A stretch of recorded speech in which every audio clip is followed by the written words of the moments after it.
go! Asphalt 3D. Boy, that game suck. But you know, there was a time when Asphalt sucked a lot less on Nintendo handhelds.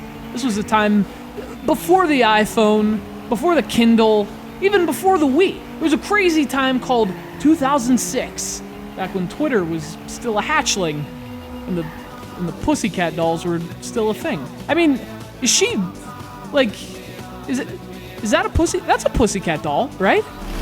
3, 2, 1, go! Anyway, in 2006, this came to the Nintendo DS. It's Asphalt Urban GT2. It's a follow-up to the DS launch title, Asphalt Urban GT. I've never had the opportunity to play the original, or the misfortune, if reviews are any indication. But I gotta tell you, this game's not bad.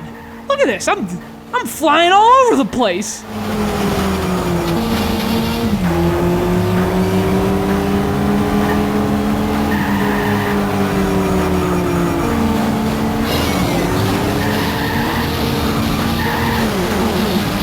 So obviously, Asphalt Urban GT2 is a racing game. Specifically, it's kind of like if you combined all the other popular racers of its time. There's a little Need for Speed, a little Burnout. No banana pills though, so maybe not every popular racer of its time. Nonetheless, if you like cars and you like hot chicks, and chances are there's an overlap in those demographics, you're probably gonna like Asphalt Urban GT2.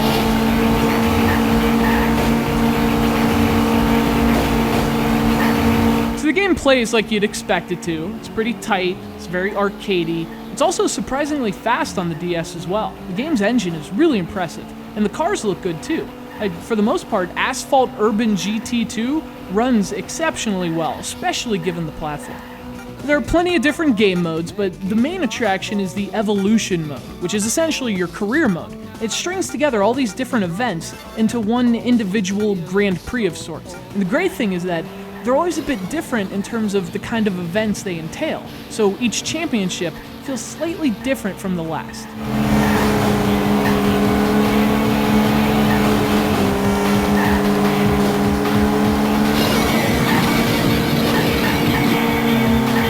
There are about 60 of those championships to work through in the Evolution mode, which is nice. There's also an arcade mode that lets you do any race individually, so there's normal races, time attacks, elimination rounds. There's even a police chase, which has you either evading the cops or playing as the cops. Throw in the 14 different tracks and the wealth of vehicles you can unlock. There's actually a really nice amount of content here, especially for a handheld game.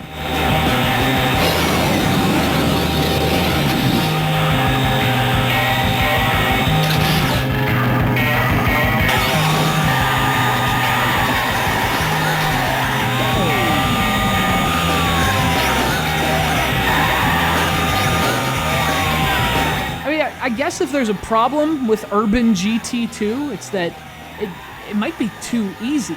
I mean, you guys know that I am not good at most video games, but I don't think I lost a single race in this game. I mean, I don't even play racing games. Unfortunately, you can turn up the difficulty in the arcade modes, but it seemed to be locked in the Evolution mode, which, you know, that might be something to consider. Or not, you know, if the hot chick's already sold you.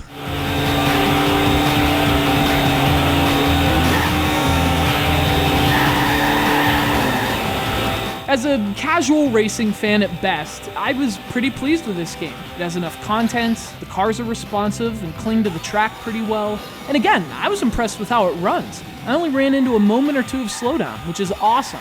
It has nearly double the vehicles of the original, so, you know, if you like messing around with cars, there are plenty to choose from. You motorhead, you. I'm into a different kind of motorhead. You know, a lot of these games kind of feel the same to me, to be honest, so I can't say this is some crazy original racing game or anything, but if you're looking for something you can play on the go that gives you a bit of that high-speed console carnage, Asphalt Urban GT2 actually isn't a bad way to go. Thanks to our friend Fuzzlebob from Ohio for sending it in.